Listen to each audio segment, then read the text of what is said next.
住了7、8年的房子就开始到处修修补补了。这不，冰箱的密封条又坏掉了，冰箱里面明显的结了水珠，就买个新的密封条换上吧。操作很简单，按照冰箱的型号先买个零件，零件叫 gasket 或者叫 seal， 提前至少24小时给它拿出盒子，展开放平。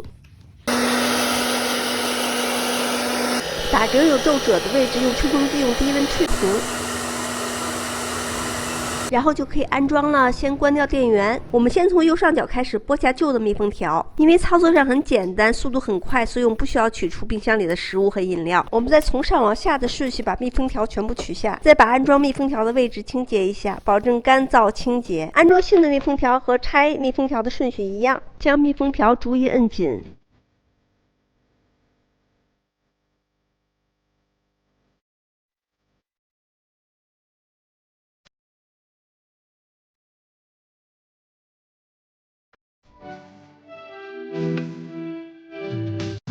最后再确认一遍是否安装完好，然后就可以打开电闸看个效果喽。再观察2天，冰箱里没有水珠就 OK 啦。